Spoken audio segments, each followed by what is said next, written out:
What's going on, guys? I'm Aaron from PhoneDog.com, and you CDMA users, well, you're about to get some Windows Phone 7 loving in just a few days. The HTC Arrive coming to Sprint in 3 days, March 20th, $199.99 on contract. You know, specs-wise, pretty much the same as the other Windows Phone 7 devices. 1 GHz Snapdragon processor, 3.6-inch display, a little bit on the small side, but still actually HTC's smallest display, but still 5-megapixel camera on the back that's capable of shooting video at 720p HD, so HD video quality.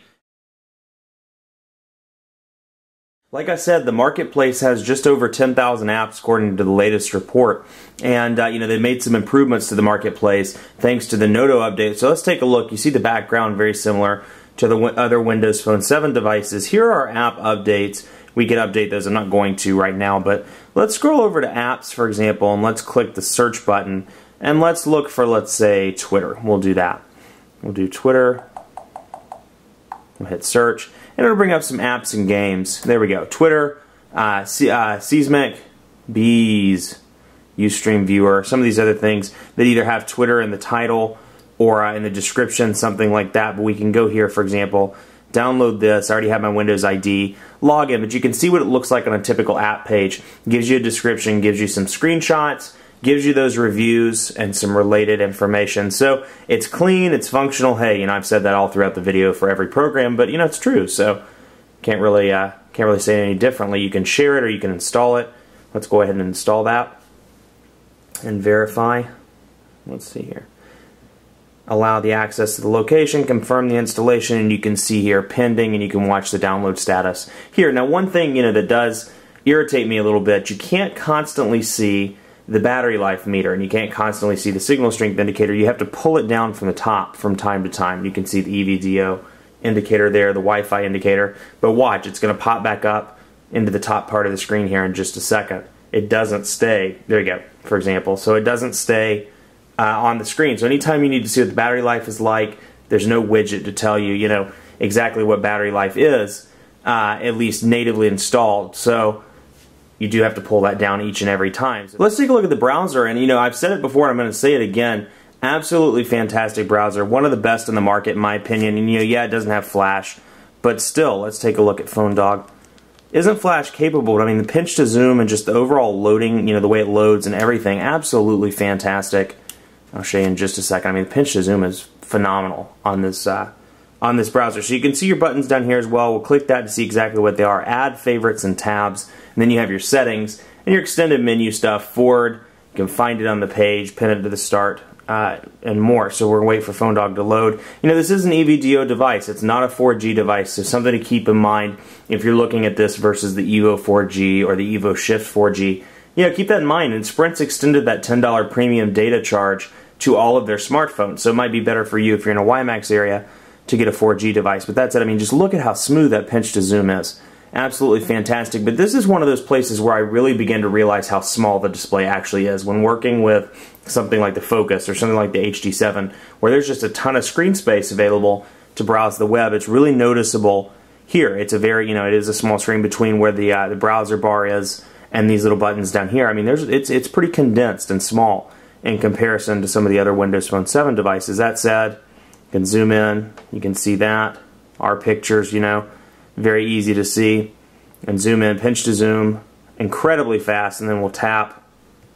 No lag whatsoever. Now granted, like I said, this isn't running Flash, so that's something, you know, an advantage over Android and over some of the other platforms, or HTML5 if you will. So an advantage over some of the other platforms, but still, that speed, you just really can't beat it. And that's what it looks like in landscape. And the transition effects on Windows Phone 7, I've talked about this in other videos, but the transition effects to me really make or break a device. And this is something Android's always struggled with because it's a very blocky transition. You know, it's you hold it up and it's boop, boop, boop. Whereas with iOS and, you know, with Windows Phone 7, I think this is a key to success. You'll see that even though it takes a few seconds for the page to turn, that little transition kind of takes your eyes away from that. So something to keep in mind. Now, if you want to add a second page, you can certainly do so. Click that button down there. We'll add a page. And let's, you know, we added that one. Let's say we want to go back to PhoneDog. Click it. Bring back PhoneDog. Bam. You're back on the dog. Just going through, I kind of wish I had time to cover all of this, but it has a 5-megapixel camera with a flash in the back. And you know, like the other Windows Phone 7 devices, it's a pretty good camera. It's not the best on the market by any means, but it's certainly a decent camera. and the zoom capabilities are pretty good. Here we go. Here's the G2. I'm going to zoom in on the keyboard, get a picture of that. And it's, I mean, incredibly simple camera structure. I mean, all you have to do is slide over to see your pictures that you've taken, movies that you've taken, things like that. We'll scroll over here to a picture I took earlier. Scroll to that, and then when you're ready to go back to the camera, instead of any sort of complications, slide it over and take another picture.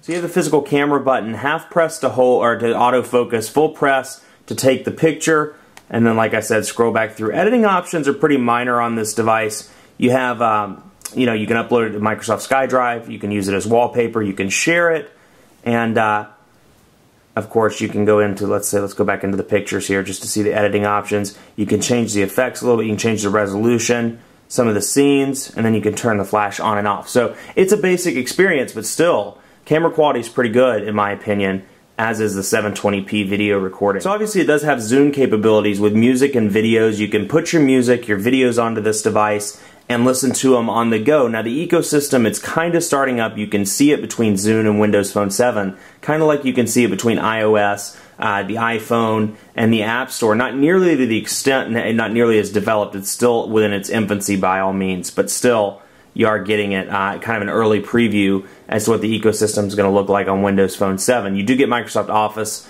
as well, at least a mobile version, and then you get Xbox Live if you're a gamer. So you can jump on this. Now granted, this has a 1500 milliamp battery, so if you're gaming on a regular basis, this thing's not really going to last that long, so something to keep in mind. Let's take a look at the Sprint Zone before we sign off.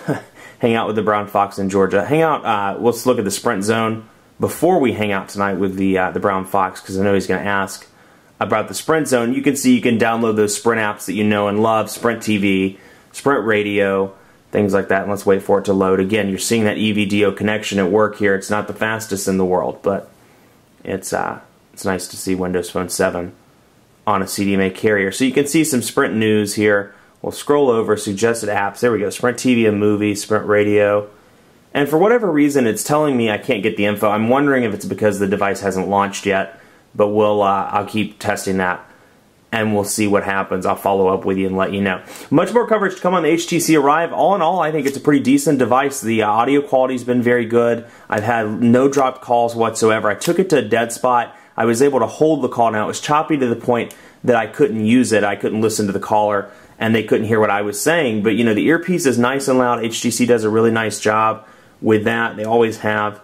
And, you know, the speakerphone works well as well. I paired my Bluetooth headset. It worked well. So all in all, I've been pretty impressed with this device. The only thing I wish it had was 4G capabilities.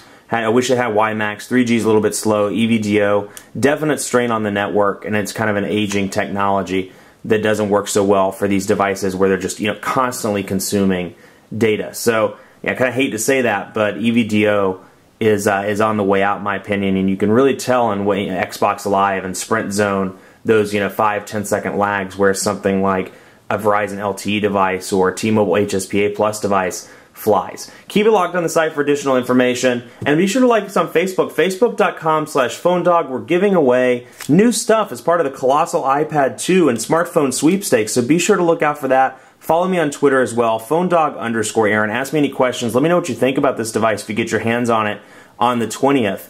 And just questions in general. I always love to hear from you, PhoneDog_Aaron. Thanks so much for watching. We'll see you next time.